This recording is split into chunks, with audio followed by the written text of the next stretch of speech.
Hi, today Pat and I are in wonderful Nevada and are about to explore two of the high altitude trails in the remote Great Basin National Park.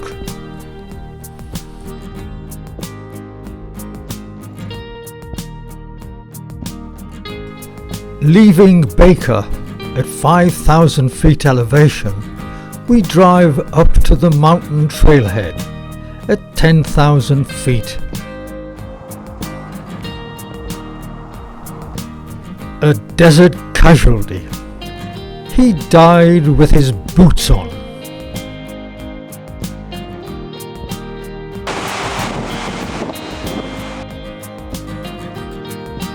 From the trailhead at 10,000 feet, the trail climbs through the forest to Stella Lake at 10,400 feet.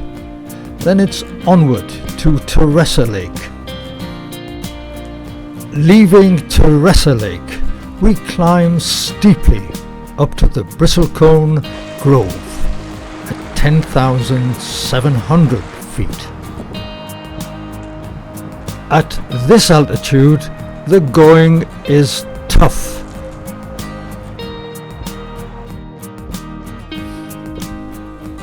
This is designated a high altitude trail. Without proper acclimatization, hikers risk potentially serious, even life-threatening illnesses. Such a breathtaking scene. A small herd of mule deer grazing in the high meadow near Stella Lake. Mule deer are named after their ears, which are very large, resembling those of a mule. Mountain lions, which are present in the mountains, prey on the mule deer. Mountain lions are rarely seen by humans, as they hunt at dawn and dusk.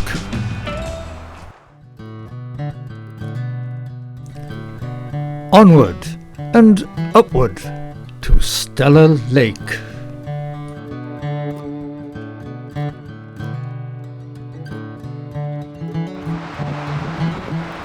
Stella Subalpine Lake at 10,400 feet. Serene and beautiful, nestled below Wheeler Peak. The lake has an average maximum depth of 22 feet. It suffers from summer evaporation. With no inlet or outlet, Stella Lake relies upon snowmelt for its very existence.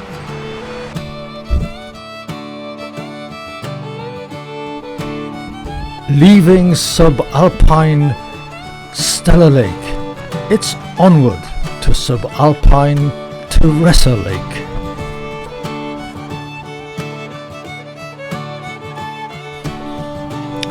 The Great Basin National Park is part of a larger Great Basin ecosystem. All precipitation in the basin evaporates, sinks underground, or flows into lakes. No water reaches the ocean.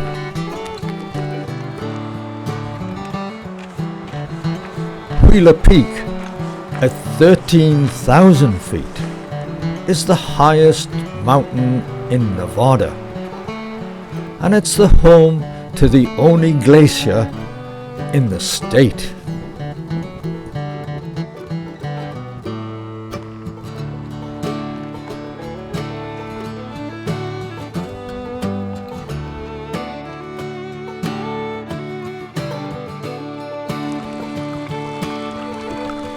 At 10,230 feet elevation, small but nevertheless magnificent, Teresa Lake, a glacial tarn. Leaving Teresa Lake, we join the Bristlecone Grove Trail.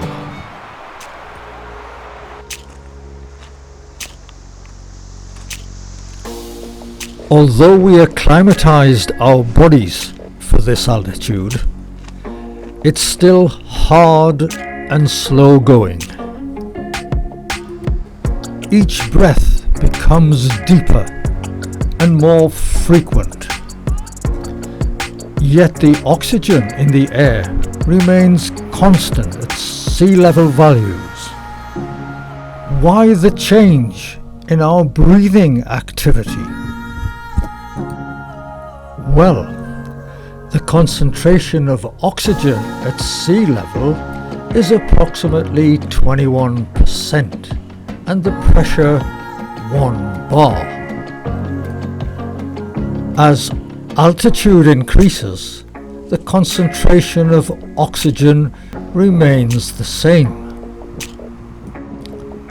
At 11,000 feet, the pressure is 0.64 bar, and there are 40% fewer oxygen molecules in each breath. Hence, in order to properly oxygenate your body, the breathing rate, even at rest, must increase. This extra ventilation increases the oxygen content of the blood, but not to sea level concentrations. Without sensible acclimatization, this process leads to altitude sickness and even life-threatening illnesses.